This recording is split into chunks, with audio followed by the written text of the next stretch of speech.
Shit.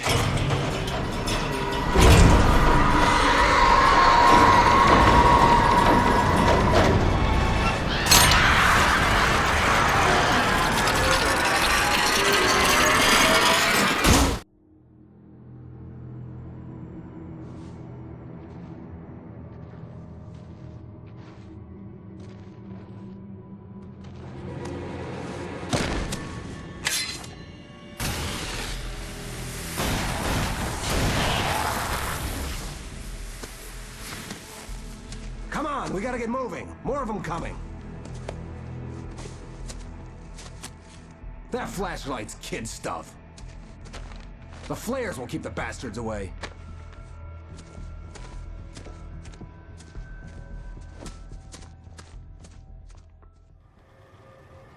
You can see them too? Hell, of course I see them. Come on, we gotta move. Why? Because that's the way the story goes. Yeah, but... Let's move! I lost my gun back there.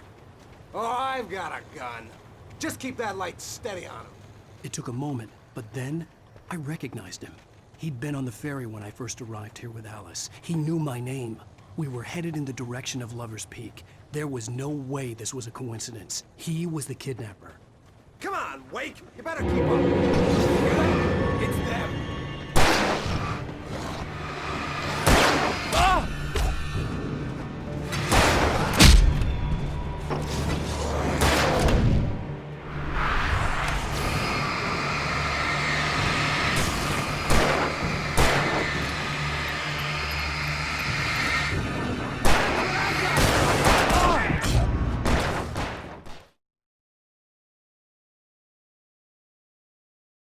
Of course I see him. Come on, we gotta move. Why? Because that's the way the story goes. Yeah, but... Let's move! I lost my gun back there. Oh, I've got a gun. Just keep that light steady on him. It took a moment, but then I recognized him. He'd been on the ferry when I first arrived here with Alice. He knew my name. We were headed in the direction of Lover's Peak. There was no way this was a coincidence. He was the kidnapper.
Stairs, Wake. Use the flares from the emergency box to hold them off while I get these boards off. Give me the gun. Yeah, no can do, Wake. Are you kidding? Give me the gun! No time for back talk. Hold them off, damn it. Just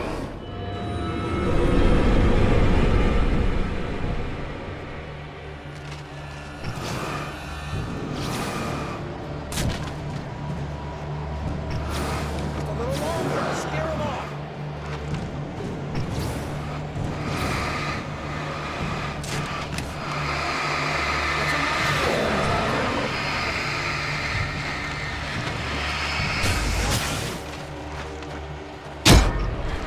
Just a little longer. I almost got it. Okay, it's open. Move it or lose it.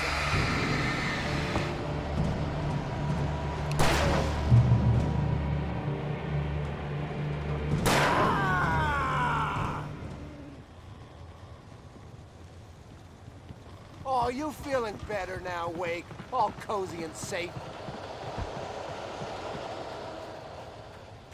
Better get ready. They'll be on us soon.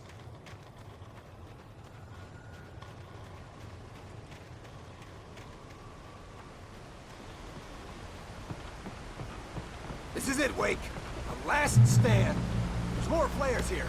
Get ready. We fight them as long as they keep coming. Give me the goddamn gun! They're coming! That's not how this goes. Get with the program, Wake.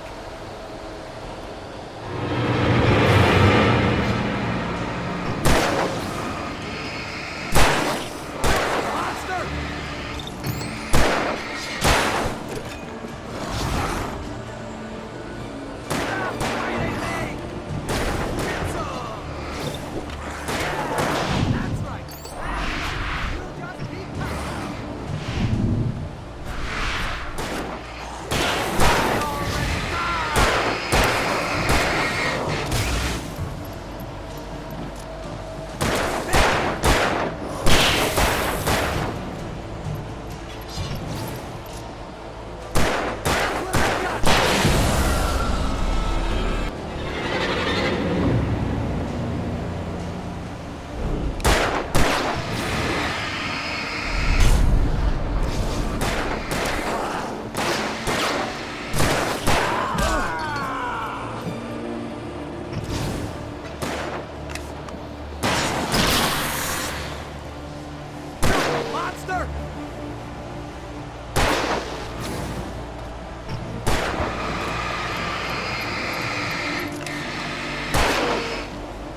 Yeah, that's right.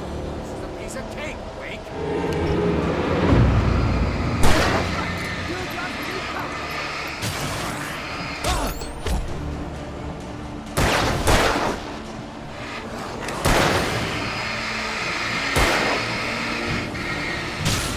Die already, die!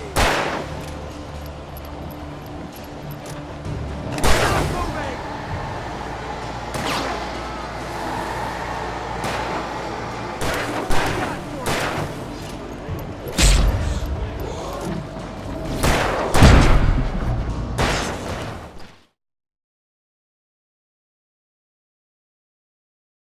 Stand.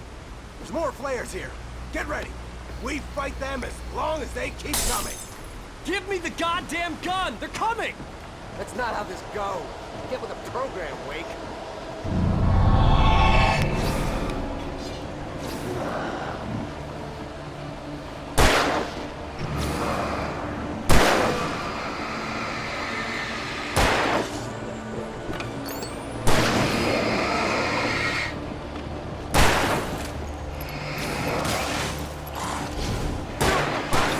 Stop fighting me!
Let's cut the act now. Where's my wife? I knew you were gonna say that. I read it all before. You're a hell of a writer. Congratulations. You're gonna bring about something glorious and terrible once we get you some proper editorial control. What the hell are you talking about? Where's Alice? I want the entire manuscript, or she's gonna suffer bad. You touch her mouth.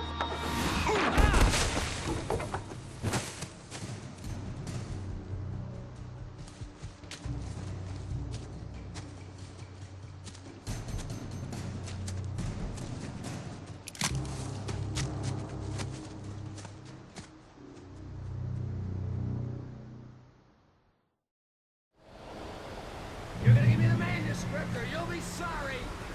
No! Come back here! I swear I'll kill you if you hurt Alice! Do you hear me? Come back here! He had Alice, and he wanted the manuscript because he thought it held some magical power. But I had no manuscript to give him. I had to get back to Barry and figure out my next move.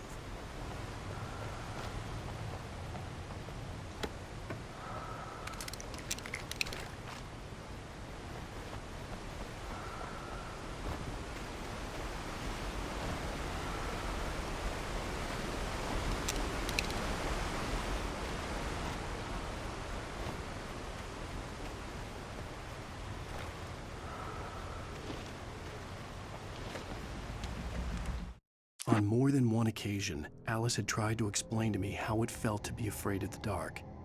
To her, darkness wasn't simply the absence of light, but something more tangible than that. It was something you could touch and feel. Worse than that, it was something with a mind of its own, something malicious and malign. For her, things changed when they were wrapped in darkness. They turned into something else, something foreign, and nothing was safe or innocent anymore.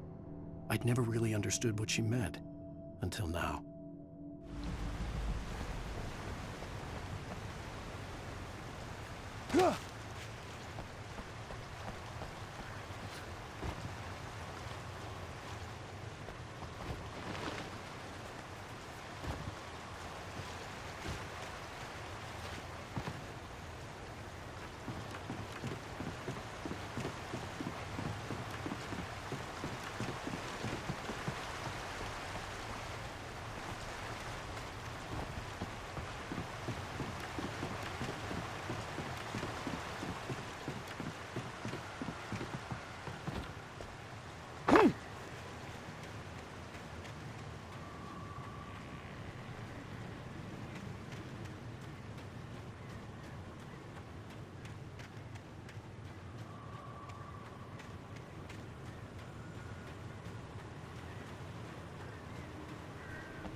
Rusty had warned me about these traps.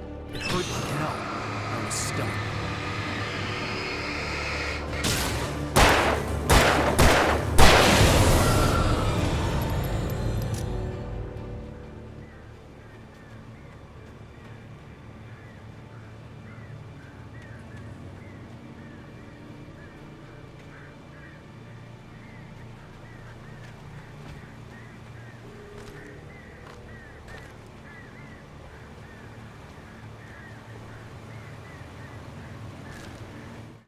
Sarah didn't care about the legal threats Wake's agent had made. She let Wake go without argument, because there was something about him she couldn't quite put her finger on, something that reminded her of her father. She didn't think Wake would hurt his wife. Then she thought about the way he waded into Hartman, that hair-trigger rage flaring up without warning.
The night had been one desperate situation after another.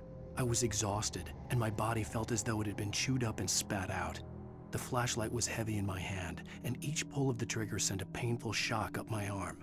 But I was finally out of the woods, and things were looking up. That's when I heard the chainsaw.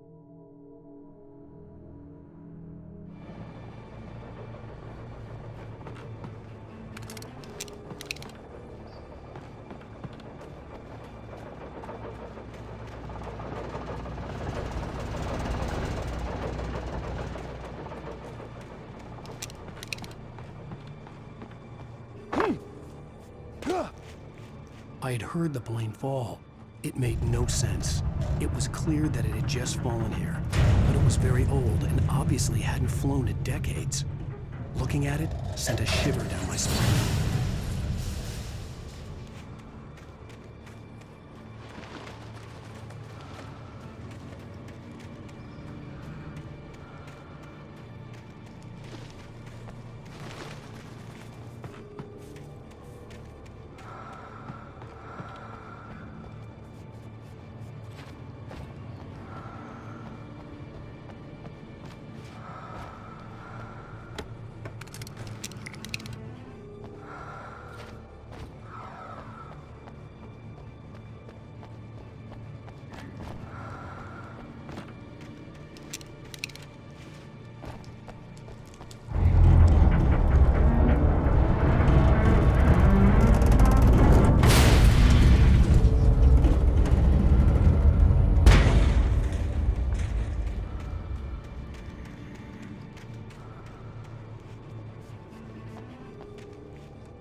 The logging site was a mess.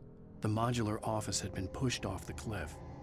Deputy Thornton climbed up from the wreckage excited, breathing hard from the exertion. Nobody there. It's weird. Don't you think that's weird? Bored, Mulligan let out a mighty snort. Hell, it's always weird, Thornton. Just a question of sorting out what kind of weird it is this time around.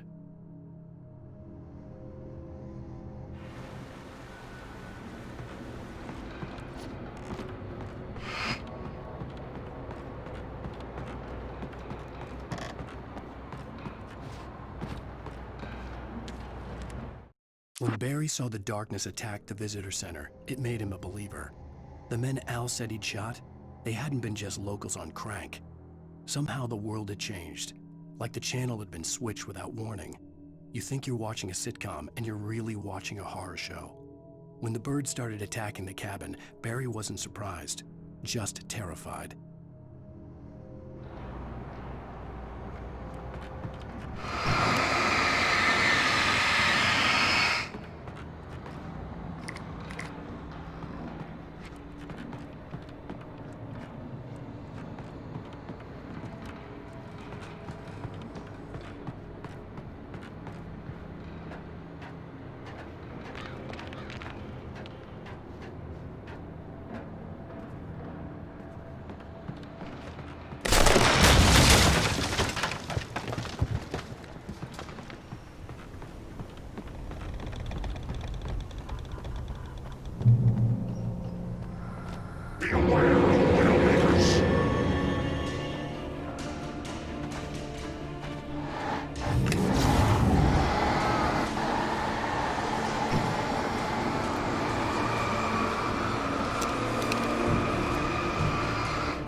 Shadows stirred and the wind picked up as I ran through the forest.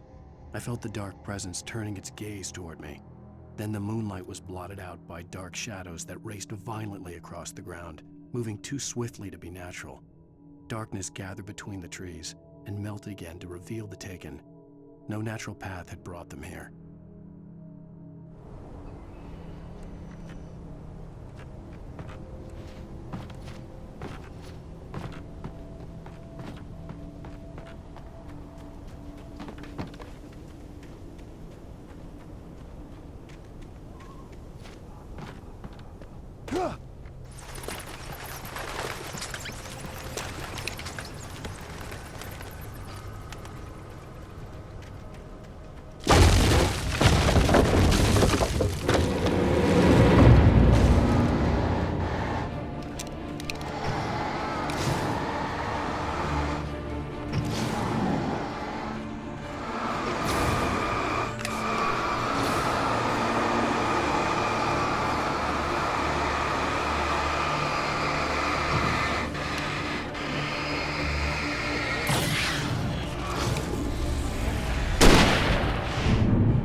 Hazardous occupation.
Stay out of sight.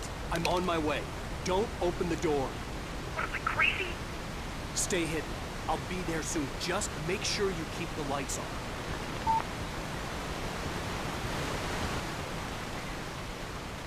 I still had to reach Barry at the cabin, but at least I was out of the woods.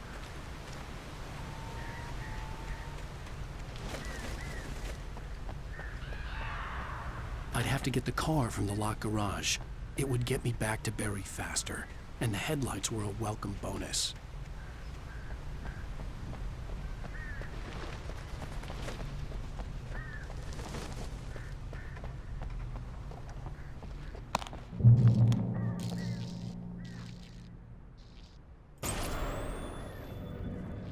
A story is not a machine that does what you tell it. A story is a beast with a life of its own. You can create it, shape it, but as the story grows, it starts wanting things of its own. Change one thing and you set off a chain reaction of events that spreads through the whole thing. The characters have to be true to themselves. The events need to follow a logic that fits the story. A single flaw and the magic is gone. The story dies. Alice dies.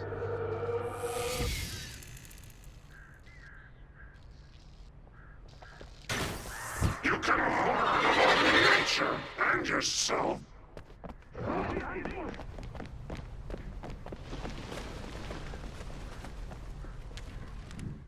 The FBI agent's command froze me in place. I considered surrender. It was all falling apart anyway. I could give in, let someone else deal with it, but it felt all wrong. Call it instinct, his posture, the way he held the gun. He was no friend. Shots ringing in my ears, I leaped for the hole in the fence and stumbled into the darkness beyond.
There was no misunderstanding.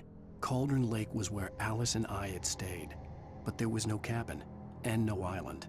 I was missing a week. What had happened to me? What had happened to Alice? I had to get her back. I couldn't face life without her.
The flare gun was probably the best weapon I could imagine against the dark things I was facing.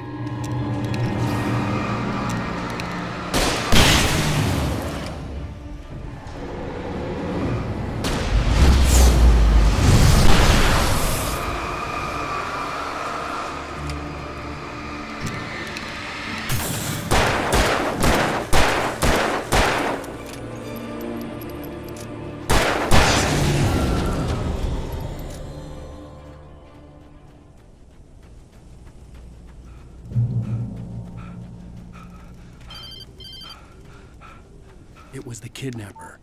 You son of a bitch! Where's my wife? Enough horseplay, Wake.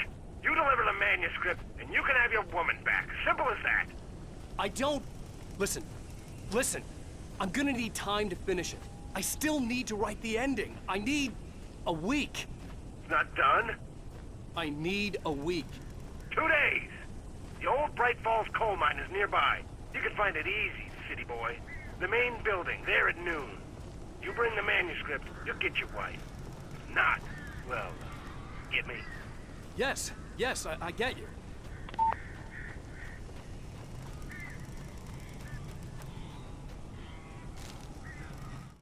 The dark presence had touched the girl to lure the writer into a trap. Now it was night, and he lay helpless, drugged, lit only by the flickering of the TV screen filled with static. Shadows coalesced in the room as the dark presence leaned close to the writer, ready to touch him again. Back to work, boy.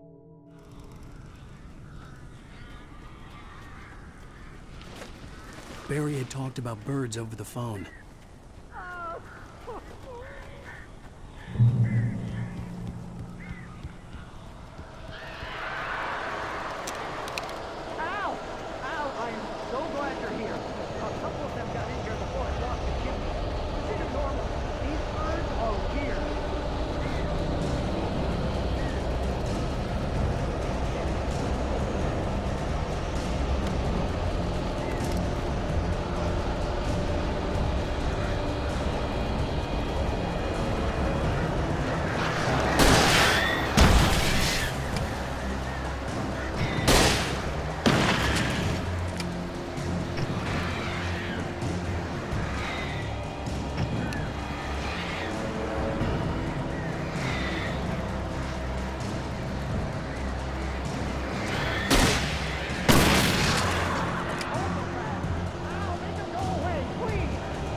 Hey, Al.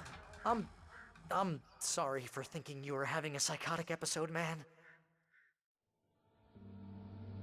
I sent Barry to the town to ask around about a man fitting the kidnapper's description. He'd go through the archives of the local paper. Perhaps he could learn something. Anything about the island and the cabin that had disappeared. The man wanted a manuscript. I had to try to write him one to get Alice back.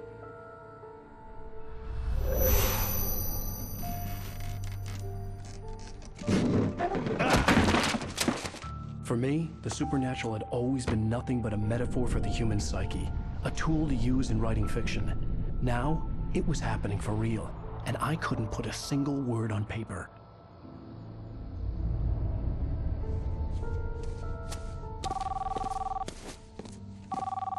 Barry Wheeler speaking. This is Rose. Rose? I found Mr. Wake's pages. Oh, you sweet, brilliant girl. Could you and Mr. Wake come get them? I live in the trailer park outside the town. We'll be there in less than an hour. Bye now. See you soon. Have a great day. Hope you come back soon. Welcome to the Oh Dear Diner. Good girl.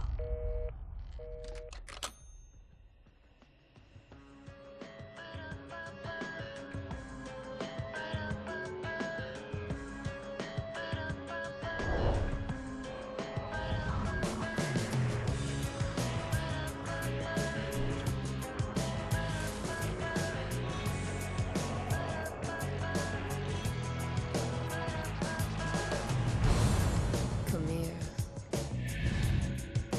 Pretty please.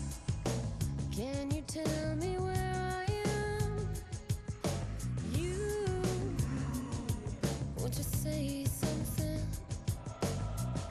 Previously on Alan Wake, Alice has been kidnapped. Alan, please help me. Alice? You'll do exactly what I say if you ever want to see your wife again. I can't tell anyone except my agent Barry. Damn it, Barry, they'll kill her. You're my best friend, and I'm worried that you're not right in the head. The ransom is a manuscript I supposedly wrote that's coming true before my eyes. It happened just the way it was on that page. So dark. I have found only a few scattered pages. I want the entire manuscript. The deadline is in 2 days. I found Mr. Wake's pages.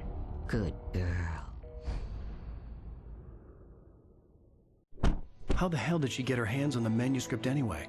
I don't know. She's resourceful. I told you were too hard on her. Listen, I found out all sorts of interesting stuff while I was digging around. Yeah. Mr. Wake, it's Sheriff Breaker. We have an FBI agent here, Agent Nightingale. FBI? He's anxious to see you. You'd better come to the station. Okay, I'll be right over, Sheriff. Let's make this quick, huh? Help you folks? Name's Randolph. I'm the manager. We're looking for Rose. Works as a waitress down at the diner. Rose, sure. Nice girl. Who wants to know? I'm Alan Wake. The writer, huh? I heard on the radio you were visiting. Well, I'll show you her trailer. That Rose, she's a nice girl. Always pays her rent on time. As I was saying, Al, I found all sorts of weird stuff from the local newspaper's archives. This place is crazy. Disappearances, mysterious deaths, urban legends come true, and get this, most of this stuff takes place around Cauldron Lake. Well, you ain't wrong, mister. The Indians thought the lake was a doorway to the underworld. I'm the God-fearing type myself. I don't hold with that sort of thing. Yeah, okay. Anyway, there was an island there owned by a guy called Thomas Zane. Now, some of the articles I found about him make him out to be a famous writer, but I ran a bunch of searches, couldn't find a single thing he wrote. Zane was heavily into diving, so much so that the place came to be called Diver's Isle. But the volcano under the lake erupted in 1970, and Zane went down with the island. Yeah, how about that? It was there in the morning, as if it had fallen from the sky. But it would take a tornado to lift something like that. We're damn lucky it didn't crush any of the trailers. Come on, mister. I'll take you to Rose's trailer.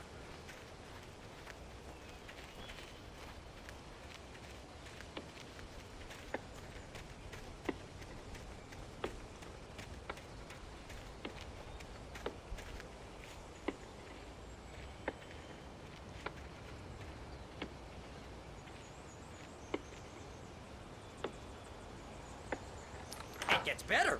A local girl, Barbara Jagger, drowned in Cauldron Lake just a week earlier.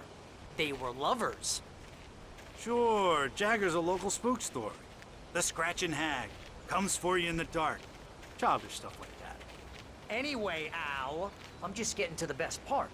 All of the articles about this stuff were written by Cynthia Weaver. I asked around, and she's that crazy bag lady you met. What, the lamp lady? She can be a little loopy, but she's not homeless or anything. Yeah, anyway, she knew both Jagger and Zane before they both died, and she had some kind of a breakdown.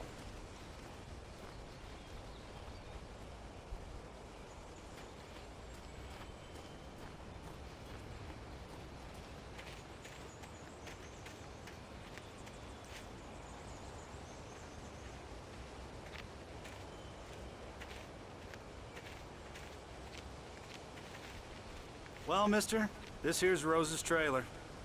You mind me asking what you want with her? We're just here to talk to her, pal.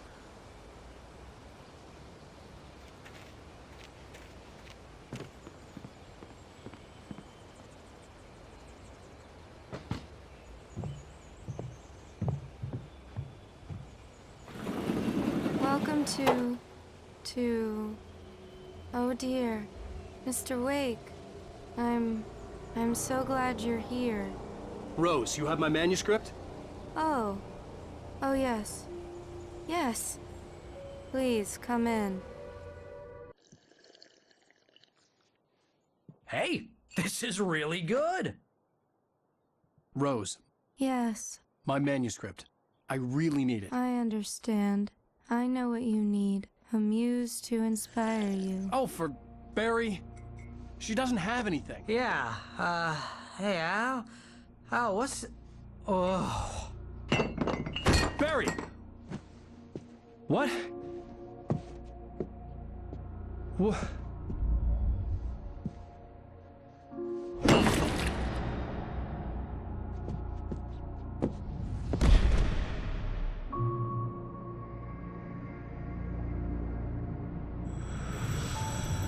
It's coming for you, hiding in my barber's skin.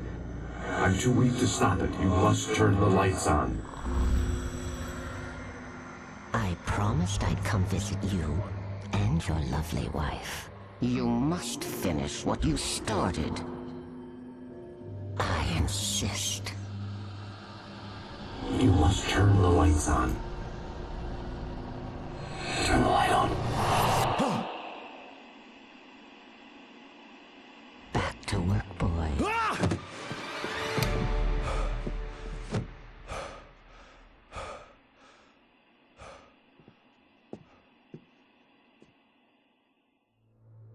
I felt nauseous, hungover. Only anger kept me going. I can't tell reality from dream anymore, but it seems I have an imaginary editor to help me. She's an old woman in a funeral dress. I call her Barbara Jagger. She's very strict. I'm writing faster and faster. My manuscript is being heavily revised. The edits are getting very aggressive, and each day there's less of me and more of her. I hate it, but I know she's right. She promises me I can save Alice this way. She knows more of this than I do. About the complex incantation I'm attempting. About this place. She's worked with another writer under similar circumstances, Thomas Zane. The genre of the story seems to be shifting. It's turning into a horror story. I'm getting close. I can feel it.